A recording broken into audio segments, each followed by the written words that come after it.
जय माता दी मित्रों, हमारे YouTube चैनल में आपका हार्दिक स्वागत है। आज मैं आपको मूलाधार चक्र के विषय में थोड़ी सी जानकारी दूंगा। और अगर आप अपनी दिव्य दृष्टि जागृत करना चाहते हैं, अपनी थर्ड आई जागृत करना चाहते हैं, तो उसकी शुरुआत होती है मूलाधार चक्र से। यानी कि स्टेप बाय स्टेप हमारी कुंडलिनी शक्ति जागृत होती है और धीरे धीरे करके वो हमारी थर्ड आई तक पहुंचती है, तब जा कर के हमारी थर्ड आई एक्टिवेट होती है। ऐसा कभी नहीं होता कि हमारी थर्ड आई डायरेक्टली एक्टिवेट हो जाए या बाकी के चक्र, हमारे जो नीचे के चक्र हैं वो जागृत ना हो, या सीधा हमारी थर्ड आई जागृत हो जाए। ये ठीक बिल्कुल उसी तरह से है। मान लीजिए आपको फर्स्ट फ्लोर पे जाना है या सेकंड फ्लोर पे जाना है या थर्ड फ्लोर पे जाना है, तो ऐसा तो नहीं है कि आप डायरेक्टली थर्ड फ्लोर पे पहुंच जाओगे। थर्ड फ्लोर पे पहुंचने के लिए आपको पहले फर्स्ट फ्लोर पे जाना पड़ेगा, फिर सेकंड फ्लोर पे जाना पड़ेगा, फिर उसके बाद में आप थर्ड फ्लोर पे पहुंचोगे। इसी तरह से जो हमारी थर्ड आई है वो भी स्टेप बाय स्टेप जागृत होती है, धीरे धीरे करके जागृत होती है। हर चक्र जागृत होता है। पहले मूलाधार चक्र जागृत होता है, फिर स्वादिष्ठान चक्र जागृत होता है, फिर नाभि चक्र, फिर हृदय चक्र, फिर कंठ चक्र, फिर जाकर के आज्ञा चक्र जागृत होता है। आज्ञा चक्र से पहले भी एक चक्र हमारा यहाँ पर पे भी होता है, ठीक है। कंठ चक्र और आज्ञा चक्र के बीच में भी हमारा एक चक्र होता है। और जब हमारा ये वाला चक्र जागृत होता है तो हमारी सूंघने की क्षमता बढ़ जाती है। यानी कि हम किसी भी चीज़ के विषय में सूंघ करके पता कर सकते हैं कि ये जो चीज़ है, ये जो गंध है, ये जो स्मेल है, ये किस जगह से आ रही है, चाहे वो कितने भी सैकड़ों किलोमीटर दूर क्यों ना हो। इतनी तीव्र इसकी जो शक्ति है सूंघने की, उससे पता चलता है। जानवरों के पास में सूंघने की क्षमता बहुत ही ज़्यादा अद्भुत होती है। और अगर कोई व्यक्ति अपने इस वाले चक्र को एक्टिवेट कर लेता है तो उसकी भी सूंघने की क्षमता इतनी ज़्यादा बढ़ जाती है कि वो व्यक्ति किसी भी वस्तु को सूंघ करके उसके विषय में सारी जानकारी बता सकता है। मैंने अपने जीवन में कई ऐसे भगत देखे हैं, कई ऐसे तांत्रिक देखे हैं, तो चीज़ों को सूंघ करके उसके विषय में जानकारी दे देते हैं। यहाँ तक कि जब मैं इन सब चीज़ों के बारे में बहुत ज़्यादा रिसर्च किया करता था, जानकारी लिया करता था, और कई भक्तों के पास मैंने समय बिताया, कई तांत्रिकों के पास मैंने समय बिताया है। किसी के पास 2 वर्ष, किसी के पास 3 वर्ष, किसी के पास 1 वर्ष, किसी के पास 5 वर्ष।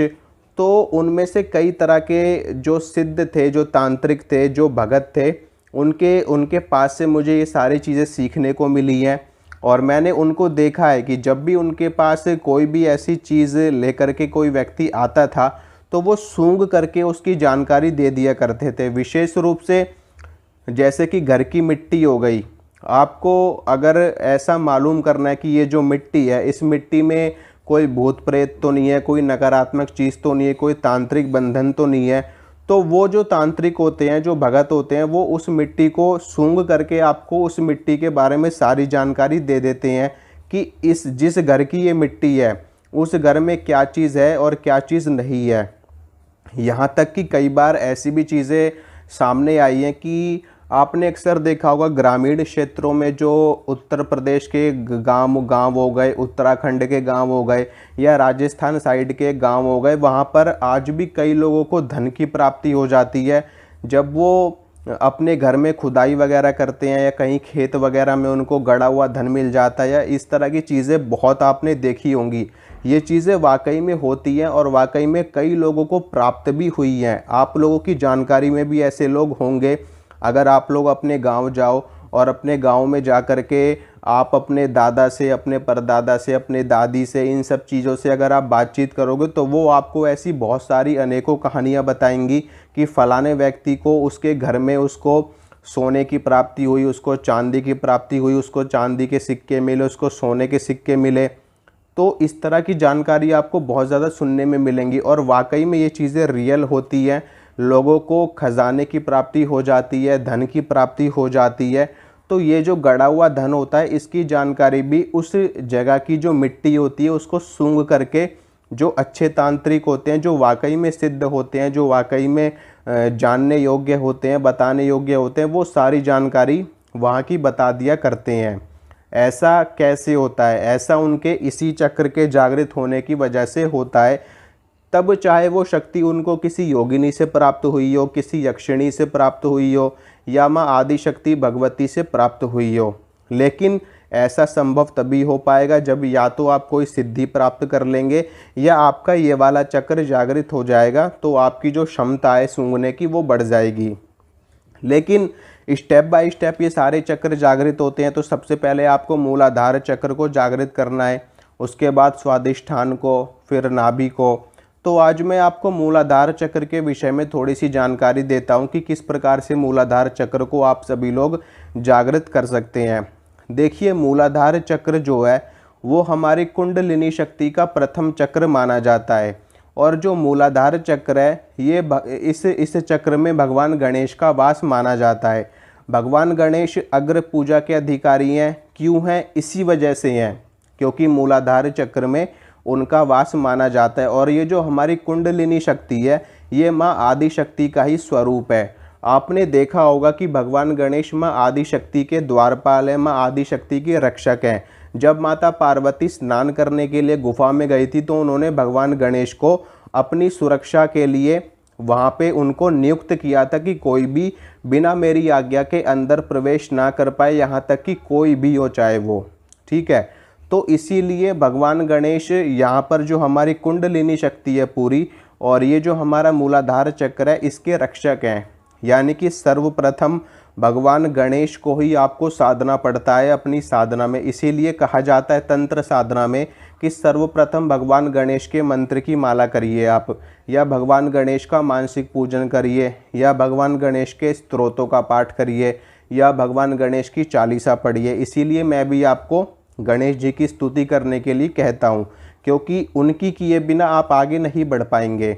ठीक है, ये यात्रा है हमारी मूलाधार चक्र से लेकर के सहस्त्रदल कमल तक। ये हमारी कुंडलिनी शक्ति की यात्रा है जिसको पार करने में ही हमें वर्षों का समय लग जाता है, कई बार तो पूरा पूरा जीवन भी लग जाता है। तो मूलाधार चक्र में भगवान गणेश का वास होता है। इसके साथ में श्री हनुमान जी महाराज का वास भी मूलाधार चक्र में माना जाता है। और आपने देखा होगा कि हनुमान जी की जो मूर्ति होती है वो कई बार सिंदूरिया रंग की आपने देखी होगी, अपने आसपास में मंदिरों में भी आपने देखी होगी। सिंदूरिया रंग की हनुमान जी की मूर्ति होती है। वो क्यों होती है? वो इसी वजह से होती है क्योंकि हनुमान जी का रंग भी सिंदूरिया रंग का होता है और हमारे मूलाधार चक्र का रंग भी वैसा ही होता है। भगवान गणेश की भी सिंदूरिया रंग की मूर्ति होती है, तो उनका भी इसी वजह से होता है क्योंकि मूलाधार चक्र के स्वामी हैं ये दोनों। और भगवान गणेश और भगवान हनुमान ये दोनों ही माँ आदि शक्ति के रक्षक हैं, माँ आदि शक्ति के द्वारपाल हैं, माँ आदि शक्ति के सेवक हैं। यानी कि उनके आगे रखवाली सबसे पहले ये हैं, सबसे आगे ये चलते हैं, उसके बाद में माँ आदि शक्ति तक आप लोग पहुँच सकते हो, चाहे वो माता काली हो, चाहे वो माँ दुर्गा हो, माँ दुर्गा का कोई सा भी स्वरूप हो। अगर भगवान गणेश और भगवान हनुमान को आपने नहीं मनाया तो वो आपको आगे जाने की परमिशन नहीं देंगे। इसीलिए चाहे कुंडलिनी योग हो, चाहे तंत्र का योग हो, चाहे माँ आदि शक्ति की कोई सी भी साधना हो, भगवान गणेश अग्र पूजा के अधिकारी हैं, उनकी कीजिए, उसके बाद में आप आगे बढ़िए। ठीक है, तो बताता हूँ मैं आपको कि मूलाधार चक्र को आप लोग कैसे जागृत कर सकते हो और इसको कैसे साध सकते हो। इसको साधने के कई तरीके हैं। ठीक है, उसमें से या तो आप भगवान गणेश की साधना करिए। भगवान गणेश की साधना आप करोगे तो उससे भी आपका मूलाधार चक्र जागृत हो जाएगा, आपका मूलाधार चक्र सिद्ध हो जाएगा। या फिर आप श्री हनुमान जी महाराज की साधना करिए। हनुमान जी महाराज की साधना से भी आपका जो मूलाधार चक्र है वो जागृत होगा। लेकिन हनुमान जी की पूजा करने के लिए भी सर्वप्रथम आपको भगवान गणेश का नाम लेना पड़ेगा। गणेश अथर्व शीर्ष का जब पाठ किया जाता है तो उसमें वर्णन आता है एक जगह कि त्वम मूलाधार स्थितो, यानी कि उसमें गणेश अथर्व शीर्ष में बताया गया है कि जो भगवान गणेश है आपका वास मूलाधार चक्र में माना गया है, यानी कि मूलाधार चक्र में आपका वास है। तो मूलाधार चक्र का एक बीज मंत्र होता है लम। ठीक है, इसको कहते हैं लम बीज मंत्र होता है। अगर इस बीज मंत्र का जप किया जाए अनुष्ठान की विधि से तो भी मूलाधार चक्र हमारा जागृत होता है। लेकिन ऐसा आप शुद्धता के साथ करेंगे, पवित्रता के साथ करेंगे, तभी आपकी इस चक्र में स्पंदन होगा और आपका ये चक्र जाग जाएगा। जब आपका ये चक्र जाग जाएगा तो आपको कई तरह की चीज़ें दिखाई देंगी, कई तरह की चीज़ें आपके साथ आपको फील होंगी, आपको महसूस होंगी। आपको सपने में तरह तरह की चीज़ें भी दिखाई देंगी। आपको सपने में भगवान गणेश के दर्शन हो सकते हैं, हाथियों के दर्शन हो सकते हैं, और इसके अलावा चूहों के आपको दर्शन हो सकते हैं। इसके अलावा भगवान गणेश की जो शक्ति है, रिद्धि और सिद्धि, वो भी आपको प्राप्त हो सकती है। आपको उनके भी दर्शन हो सकते हैं, या उनके जो सेवक सेविकाएं होते हैं, जो गण वगैरह होती हैं, उनकी गणिकाएं होती हैं, उनके भी दर्शन आपको स्वप्न में या वैसे भी साक्षात रूप से भी हो सकते हैं।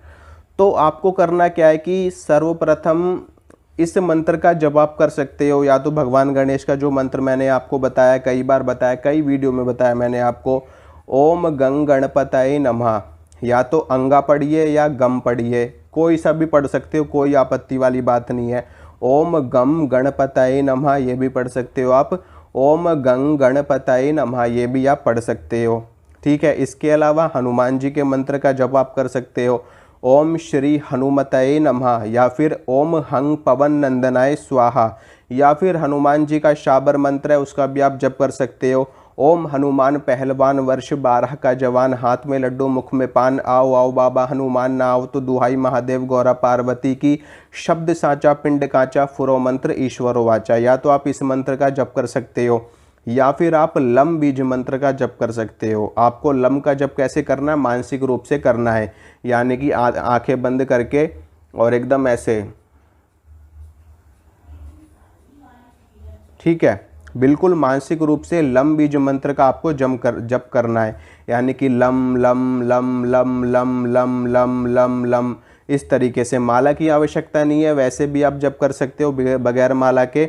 सिर्फ थोड़ी सी पूजा कर लीजिए अपने इष्ट देव की, जिनको भी आप मानते हो। उनकी पूजा करने के बाद में आसन के ऊपर आपको विराजमान हो जाना है। आसन के ऊपर विराजमान होने के बाद में आंखें बंद करनी है और अपने दोनों हाथों को ऐसे इस मुद्रा में आपको अपनी दोनों हाथों को रखना है, इस मुद्रा में। ठीक है, ऐसे आपको अपने दोनों हाथों को रखना है। और इससे क्या होता है कि जो ऊर्जा का दायरा होता है वो हमारे और भी ज़्यादा क्लोज हो जाता है और हमारा जो ध्यान है वो जल्दी लगता है। ठीक है, तो ऐसे आपको अपनी गोद में दोनों हाथों को रख लेना है। जैसे आपने भगवान बुद्ध को देखा होगा, ऐसे करके वो बैठे हैं। भगवान शिव की भी एक मुद्रा ऐसे करके बैठे हैं, जैसे आपने देखा है, बिल्कुल ऐसे ही आपको रखना है। ठीक है, और ऐसे रखने के बाद में आंखें बंद करके मानसिक रूप से लम बीज मंत्र का आपको जप करना है। कम से कम 2-3 महीने आपको ये जप करना है, आपका मूलाधार चक्र जागृत होना शुरू हो जाएगा। ठीक है, और 2-3 महीने में आपको उसका रिजल्ट भी दिखने लगेगा। और जब मूलाधार चक्र आपका जागृत होगा तो आपको वहाँ पे सेंसेशन होंगी, फीलिंग्स होंगी, वाइब्रेशन होंगी। वहाँ पर आपको कभी गर्म लगेगा, कभी ठंडा लगेगा। कुंडलिनी शक्ति, आपको कभी सांप भी दिखाई देगा, जैसे कोई सांप वहाँ पे, मतलब जैसे कोई सांप वहाँ पे अपनी लहर सी मार रहा हो, ऐसा भी कुछ आपको महसूस हो सकता है।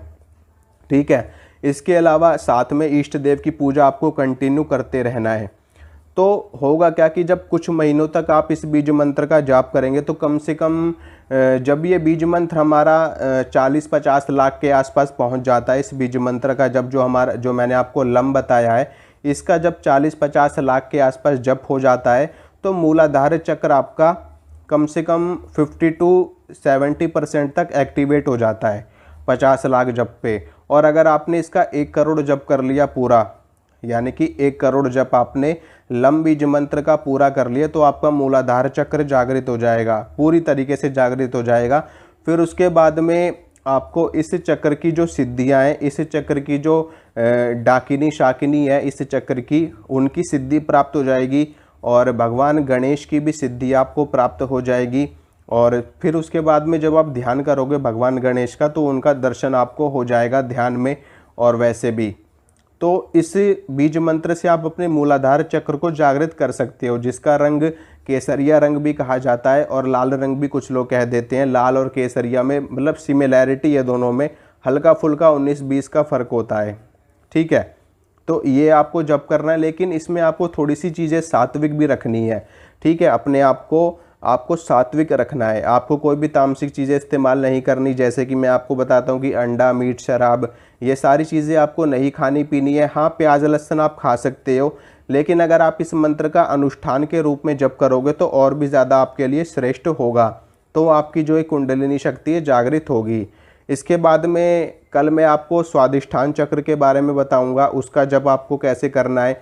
इसके अलावा आप जो भगवान गणेश की साधना है वो भी अगर आप करोगे, 1.25 लाख मंत्र कर लो या 5 लाख मंत्र कर लो या 11 लाख मंत्र कर लो भगवान गणेश के, ओम गंग गणपतये नमः, ये वाला अगर आप इसका भी 11 लाख या 5 लाख जप कर लेते हो तो इससे भी आपका मूलाधार चक्र जागृत हो जाएगा। ठीक है, या फिर हनुमान जी की आप साधना कर लो तो उससे भी आपका ये जागृत हो जाएगा। उसके बाद में फिर कुंडलिनी शक्ति की आगे की यात्रा सरल हो जाएगी आपके लिए। फिर आप माँ भगवती की डायरेक्ट साधना करके निवारण मंत्र का जप करके आप अपनी कुंडलिनी शक्ति को तीव्रता के साथ जागृत कर सकते हो। तो आगे की जानकारी आपको कल दूंगा।